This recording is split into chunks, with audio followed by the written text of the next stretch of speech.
Hello दोस्तों, SK education mind channel में आपका स्वागत है।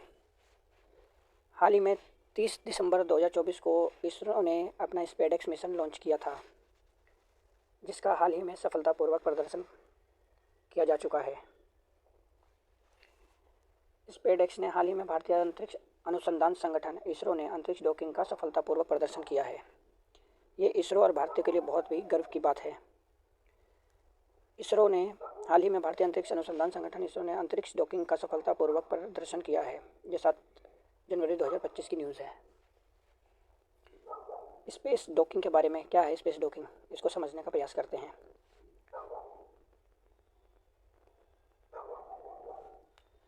अंतरिक्ष डॉकिंग दो अंतरिक्ष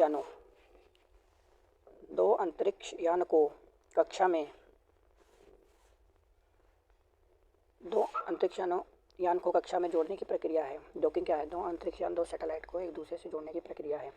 इसमें तेज गति से चलने वाली अंतरिक्ष यान को एक ही कक्षीय पथ पर लाना, उन्हें मैनुअली यानी कि मनुष्य के द्वारा उन्हें जोड़ना है, मैनुअल रूप से या स्वचालित रूप से, मैनुअल या ऑटोमेटिक दोनों तरीके से एक दूसरे के करीब लाना तथा अंत में उन्हें यांत्रिक रूप से एक साथ लॉक करना शामिल है।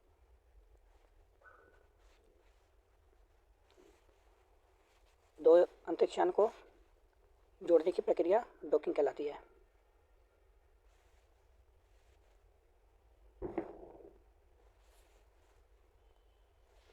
ये क्षमता जटिल अंतरिक्ष मिशनों के लिए महत्वपूर्ण है, जिसमें अंतरिक्ष स्टेशनों को जोड़ना, चालक दल का आदान प्रदान करना और आपूर्ति पहुंचाना। जो स्पेस स्टेशन बने हुए हैं वहाँ भी इसी प्रक्रिया को फॉलो किया जाता है। और हाल ही में आपने घटना सुनी होगी, सुनीता विलियम्स जो अंतरिक्ष में फंस गई हैं, वो इस डॉकिंग प्रक्रिया के सफल क्रियान्वयन की वजह से ही एक सैटेलाइट से दूसरे उसमें जा पा रही हैं। अंतरिक्ष डॉकिंग का इतिहास क्या संदर्भ रहा है? ऐतिहासिक परिदृश्य से डॉकिंग का क्यों ये इतना जरूरी है? संयुक्त राज्य अमेरिका 1966 पहली डॉकिंग नासा के जेमिनी 8 मिशन के दौरान प्राप्त की गई, जहां अंतरिक्ष यान एजेना लक्ष्य वाहन के साथ डॉक किया गया। किसके साथ? यान का नाम क्या है? एजेना के साथ ये डॉक की प्रक्रिया की गई। ये पहले डॉकिंग प्रक्रिया संयुक्त राज्य अमेरिका के द्वारा की गई। दूसरी, सोवियत संघ, रूस कहाँ पीछे रहने वाला है। 1967 में यूएसएसआर ने कॉस्मोस, ये रूस की स्पेस एजेंसी है, 186 और कॉस्मोस 188 के बीच पहली बार मानव रहित स्वचालित डॉकिंग का प्रदर्शन किया गया। इस उपलब्धि ने अंतरिक्ष दौड़ के दौरान उनकी इंजीनियरिंग क्षमता को रेखांकित किया।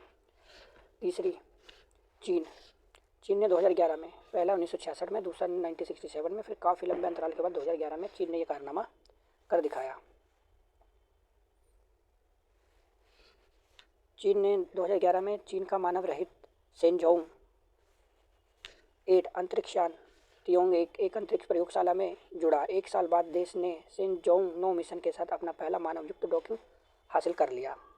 इसी के साथ चौथे नंबर पे अब हमारे भारत देश का नंबर आ गया है, जिसने इस प्रक्रिया को, डॉकिंग की प्रक्रिया को सक्सेसफुली कंडक्ट कर लिया है। भारतीय डॉकिंग सिस्टम बीडीएस के बारे में क्या है ये, भारत के परिदृश्य से देखें। डॉकिंग तंत्र 2010 में स्थापित अंतर्राष्ट्रीय डॉकिंग सिस्टम मानक आईडीएसएस अंतर्राष्ट्रीय अंतरिक्ष स्टेशन आईएसएस के साथ अंतरिक्ष यान डॉकिंग को नियंत्रित करता है। भारतीय डॉकिंग तंत्र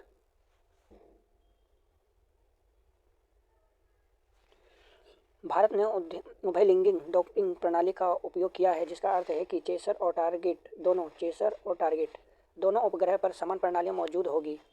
ये नाम दिया गया है जो जुड़ेंगे, चेसर और टारगेट। ये आईडीएसएस के समान है, लेकिन इसमें आईडीएसएस डिज़ाइन में 24 मोटरों के स्थान पर 2 मोटरों का उपयोग किया गया है।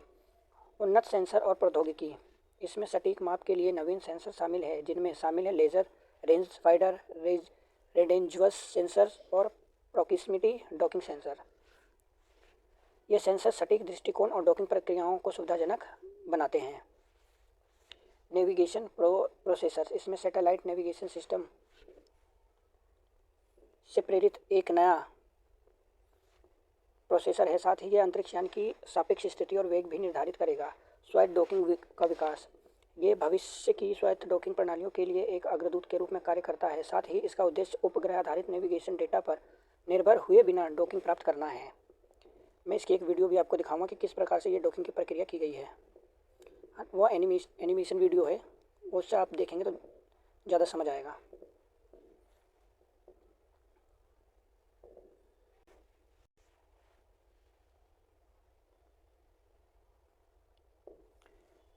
ये दोनों सैटेलाइट को छोड़ा गया है एक साथ, यानी इसे अनडॉकिंग कह सकते हैं।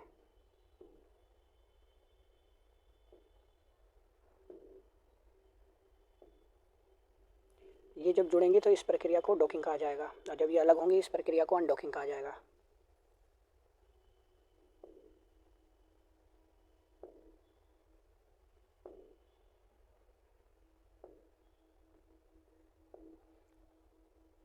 ये देखिए जुड़ने की प्रक्रिया हो रही है। ये देखिए चेसर और ट्रिगर्स का जो नाम लिया गया था वो यही है, ये दोनों। ये लॉन्च किया गया था